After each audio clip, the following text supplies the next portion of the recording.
Welcome to Canada's podcast. Hi, everybody. I'm Phil Bliss, founder and CEO of Canada's podcast, and I'm coming to you today from Toronto. Today, we're going to meet Wayne McIntyre, who's the founder and CEO of Relocalize, a cleantech company decarbonizing food supply chains with autonomous microfactories. With over 20 years of experience helping tech companies accelerate their growth, Wayne has a diverse background in strategy, law, and technology. He's a proven record of leading successful growth transformations and building commercial teams, as well as developing and implementing growths, mergers and acquisitions, and strategies for both large and small tech companies. Under Wayne's leadership, Relocalize is revolutionizing the food and beverage industry by decentralizing manufacturing food production. The company eliminates mid-mile trucking, reduces GHG emissions, and increases supply chain efficiency for grocery retailers. His mission is to create a truck-free future for food while making greater, better, greener, and more sustainable products that benefit retailers, consumers, and the environment.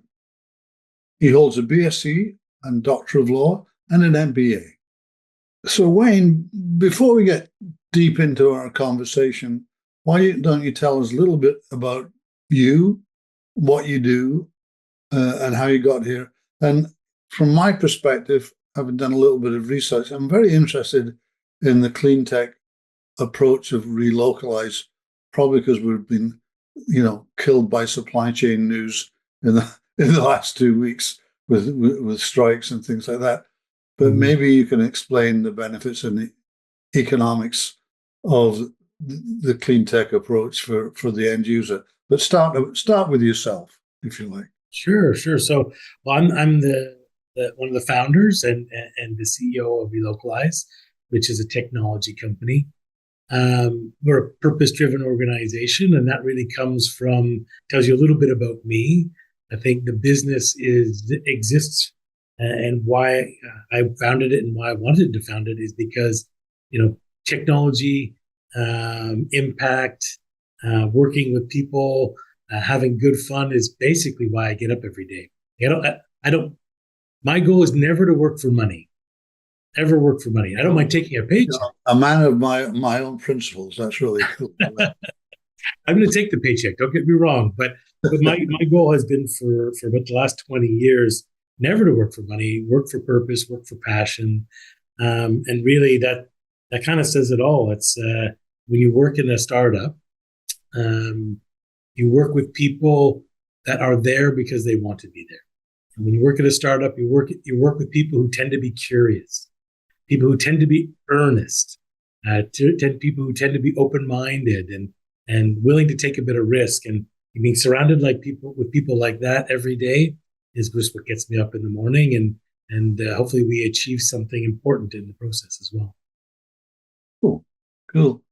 But how did you get to be an entrepreneur? I mean, I get that kind of stuff, but how did you lead up to it, if you like?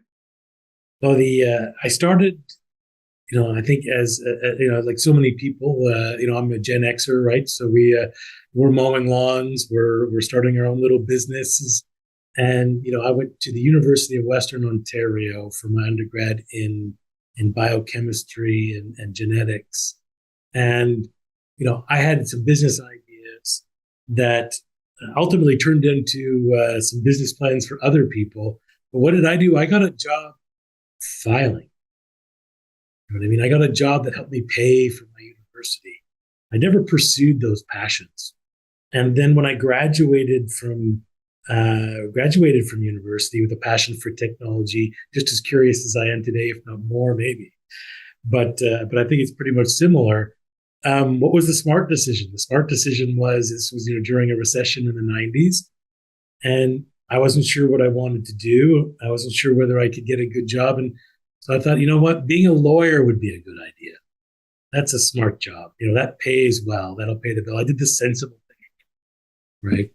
And off I went to law school, and then I ended up with a tier one law firm in Canada, and then a tier one law firm in the US as a lawyer. And, I found myself working with passionate entrepreneurs every day, mostly CEOs and VCs. And it was really the CEOs and their teams that got me excited. I'm like, wow, why am I doing this when I could be doing that? Who's having the fun? And not to say anything bad about lawyers. I think they serve an important function. It was a good job. I learned a lot, but at some point it was clear that what we talked about earlier. If I'm going to get up every morning because I want to be there, it's not going to be going to this corner office at a law firm. It's going to be doing what these people I work with every day are doing, which is having fun building something from the ground up. And I didn't have building a law firm in the ground up in me. So that from that point forward, I jumped full 2 feet into technology entrepreneurship. Cool. What do you see as, the Cleantech side of things? What's sort of the greatest, it could be tech, it may not be tech, the greatest challenge in building that kind of business and getting it kind of seated into the infrastructure of let's say, the unsupply chain infrastructure, if you like. The biggest challenge in my mind really is if you want to affect a massive change, you have to touch, or in many cases anyways, you have to touch infrastructure. You have to touch hardware. You have to touch capital, right? I mean, there are things you can do with software to, move the needle on making things more efficient. I think they're critically important, and a lot of great companies do that. But if you really want to have a big change on climate, you're talking about systems level change, and that means you're touching people. That means you're touching the built environment. That means you're touching infrastructure. That means you're touching hardware. That means you're touching hardware and software as well, which means it's extremely complicated and extremely expensive. And my first technology startup was, that I founded, and I was the inventor for the technology as well, was in the CRM space. And it was a great business. I enjoyed it a lot. In the end, we died. But I think we had a pretty novel technology, just at the wrong time. And timing is always everything. But it was so much easier because you're building this little bit of software widget that's doing something a little bit different and novel and unique.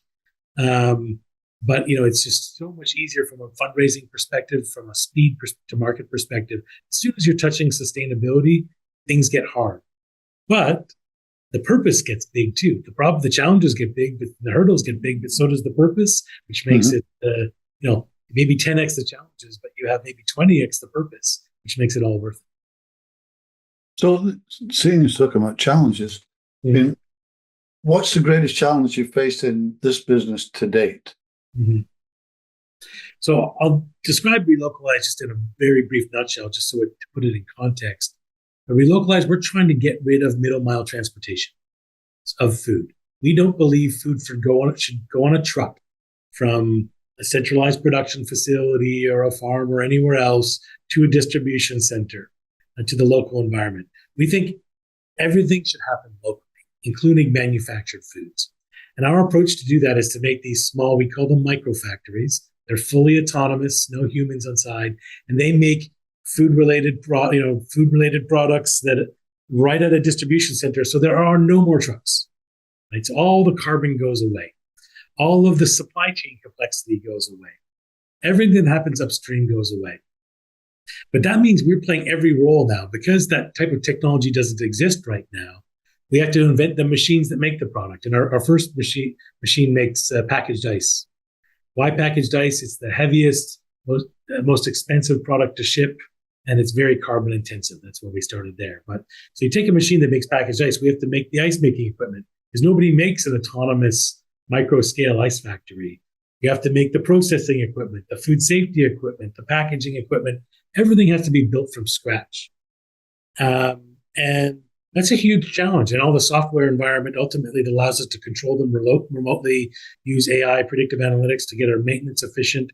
There's just so much technology, so much to touch.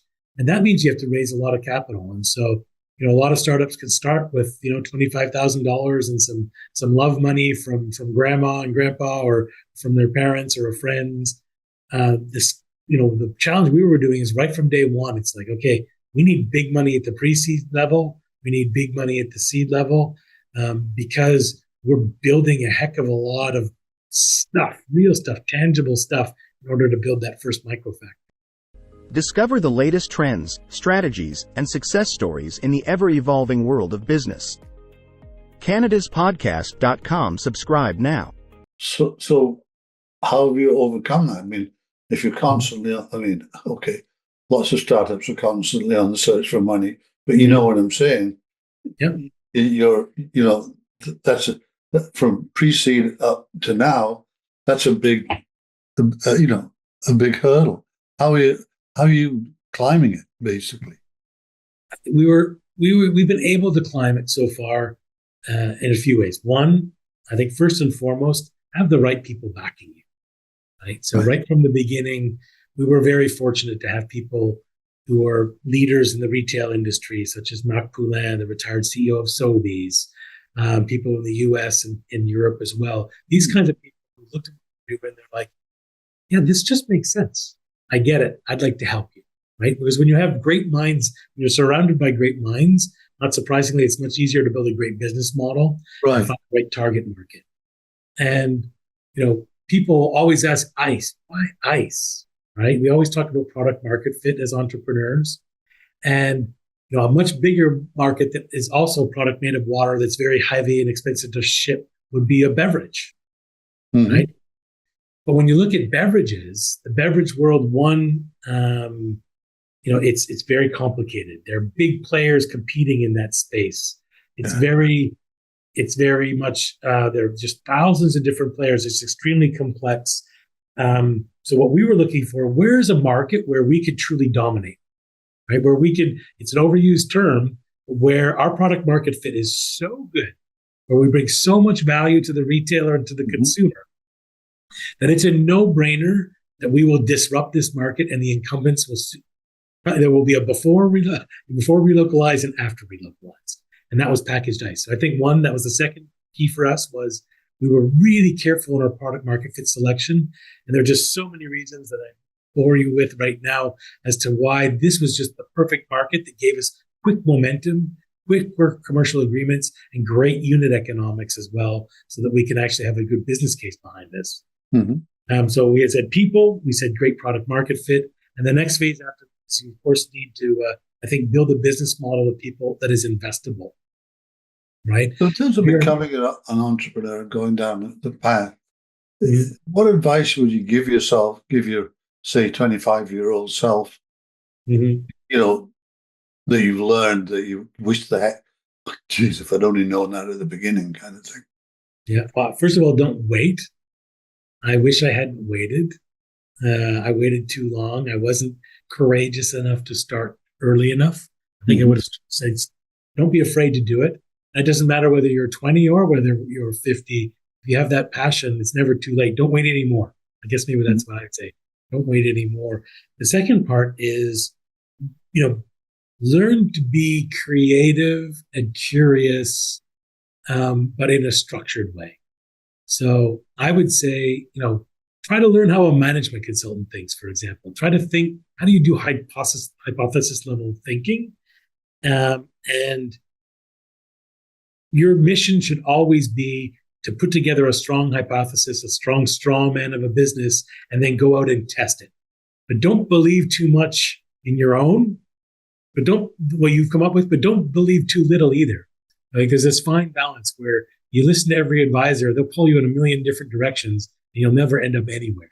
So you need to, have a belief in your methodology and your process, but ultimately start with something and then iterate and improve. And it all starts with a hypothesis, right? And that hypothesis should involve, your product market, your solution, your problems and solutions, but also needs to involve, in my opinion, I know there have been many people who disagree with me, an economic model attached to it too. How is it going? So in your journey so far, what's the best, mentorship is so important. What's the best piece of advice that you've received? That kind of advice that you carry around in your back pocket because it's always there. I think I'll give you two pieces of advice. One recent, one from the past. Okay. I think I got a piece of advice in the past, very early on, which was learn how to model, financial model. Mm-hmm. Learn how to use Excel. Learn how to run numbers. Learn how to play with ideas so that you can really understand how a business operates. Learn how to read financial statements. I don't think this is typical for an entrepreneur to get that advice, frankly, but it's been hugely helpful for me because I can't tell you how many businesses have been started without a business model. Mm-hmm. And I think that ability to go beyond the napkin and actually put some detail around your ideas really made it easier for me to build strategies, build new companies. And this served me whether I was working. My first startup job was as a right-hand man to a CEO in a well-funded biotech that was working on an oncology drug, on an oncology drug. But again, what helped me there was like really understanding numbers and investing that time in numbers as well as ideas.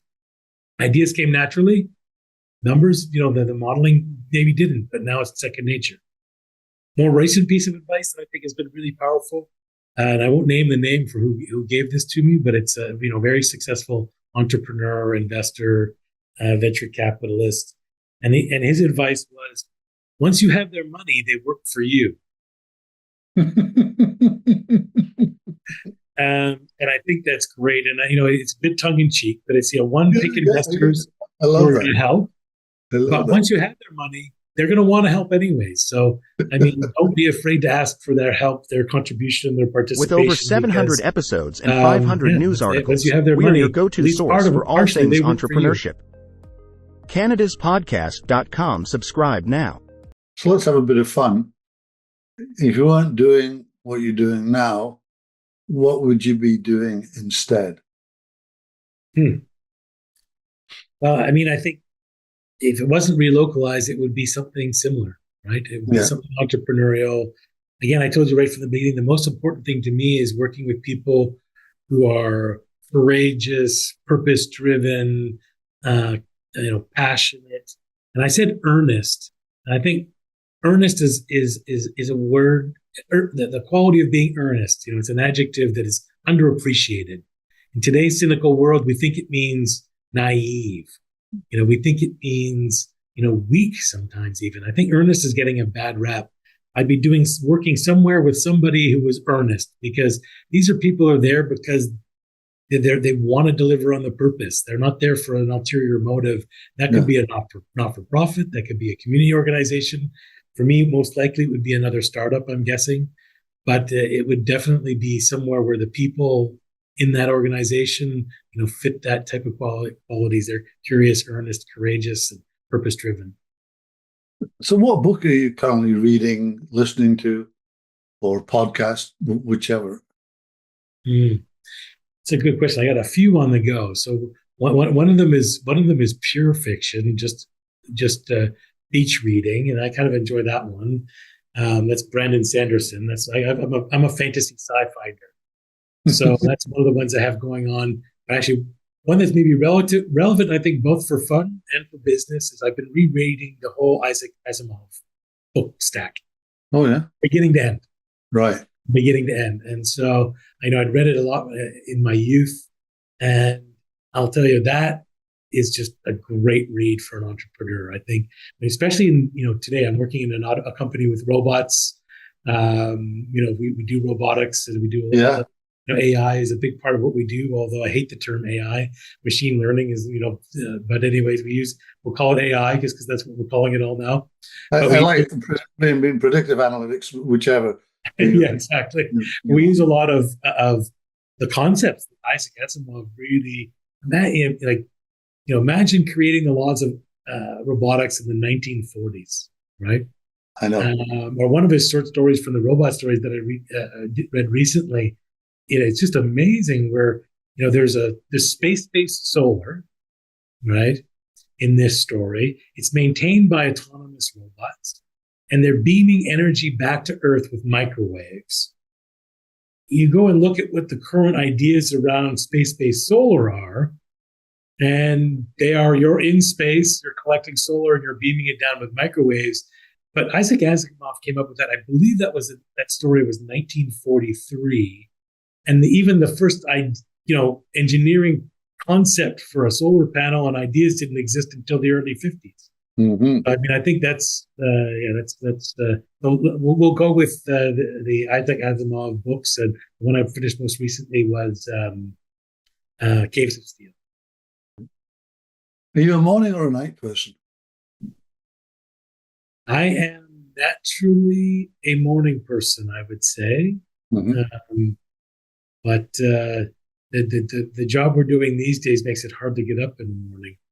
But I'm still doing it.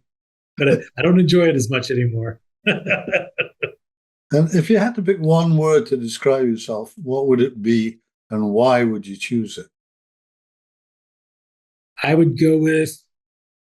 think I would go with earnest. Yeah, you like that one, and it's a good word. It doesn't get used much these days, you know.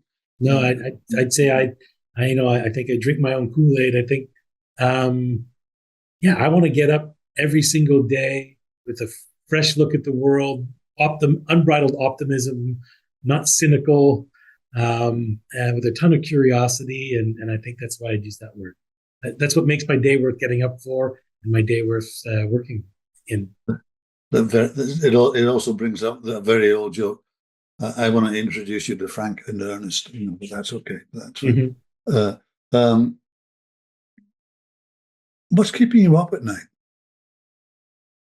Well, right now, we are at a critical stage in our company. So we successfully raised a good-sized seed round. But now the rubber's really hitting the road. Mm-hmm. So we built a prototype microfactory, the world's first autonomous microfactory for the food industry. It's down in Florida. Now we have to make it work. And we're delivering a full-scale microfactory that makes ice by the end of the year. It's a technological marvel. At the same time, we're trying to close deals with retailers and have done one already, and I'm expecting another one shortly, that really are unique and different. So we're doing different kind of deals. Mm-hmm. And ultimately, we're going to need a lot more capital and people to believe in us to take this to the next scale. So right now, the rubber's hitting the road. We're doing. We're actually having to execute, and it's the fun part. But it makes me a little nervous when they see all these balls in the air, and just how many of those balls are different than your typical ball, whether that be a unique contract structure, whether that be a new piece of technology. And I think there's always something kind of nerve-rattling and exciting. And especially, you hope those balls don't explode at some point during at some point in their parabolic journey, right? It's really, really interesting what you're doing, and and for all the right reasons. How can people get a hold of you if they're listening to this and they say, "Oh, I'd really like to get a hold of Wayne because I've got some ideas or some expertise or something like that"? The best way is always through LinkedIn. I think it's a great platform that helps build community, helps build network, and I'm easy to find there.